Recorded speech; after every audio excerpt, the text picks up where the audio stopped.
The pretty blonde would be dead in 3 minutes.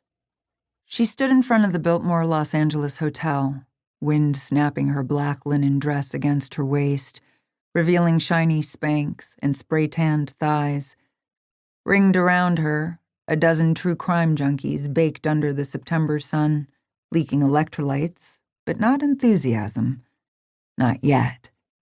For 3 more minutes, Beth Short, better known as the Black Dahlia, Los Angeles's most infamous unsolved murder, was alive to tell her story. I hitched a ride up from San Diego with a traveling salesman, the Black Dahlia said. A nice guy, married, you know the type. Melanie Gray, the actor embodying the Dahlia, pantomimed handsy, skimming her palms over her bodice. My murder tourists laughed, nudged each other. Yes, yes, we know. Stars 6 Feet Under wasn't the only tour company in Hollywood that promised an insider's look at the macabre underbelly of fame. But we had something that set us apart. We had my dead girls. For 4 hours every day of the week except Mondays and holidays, though you'd be surprised how many people preferred spending Christmas with murdered starlets over their own families, I could bring the dead back to life. I told him I was meeting my sister, but he wouldn't leave me alone. A gentleman. The Dahlia rolled her eyes. I sat in that lobby trying not to play footsie with him for hours. She gestured to the Biltmore behind her. I'd heard the story hundreds of times, but I couldn't help myself. I turned on cue with my tourists and stared at the hotel, glittering in the white sun. In 1947, when the Black Dahlia was murdered, the Biltmore was the largest, fanciest hotel west of Chicago. She was class and money and all the promise of Los Angeles, that mirage of fame and success and good fortune, rolled up into one.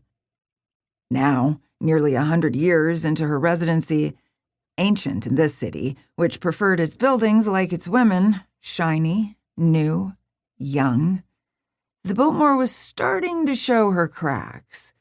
Sumptuous carpets a little threadbare, gilded frescoes dingy and studded with gray gum patches old enough to vote.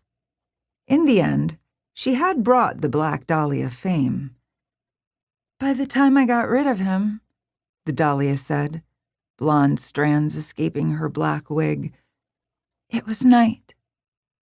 Her voice fell to a hush, leaving us to imagine January 9th, 1947, when Beth Short wandered from the lobby of the Biltmore into the dark, dangerous cold of downtown Los Angeles and disappeared. A week later, her body, cracked open like an egg, would be discovered across town by a young mother and daughter out for a sunny morning stroll. Melanie paused, letting us sit in our imaginations, wondering. Then she shivered, fluttering her fingers over actual goosebumps raised on her bare arms. I peered closer, impressed. Actual goosebumps. A good trick. All the girls I hired from my mother's acting school for my tour came with a Vivian Powell guarantee of excellence, of course. But goosebumps on command? Even Vivian's magic didn't usually extend that far. Who knows what might have happened to me if he hadn't been such a gentleman, Melanie said. Maybe I would have left while it was still daylight. Maybe I would have lived a long life. We'll never know.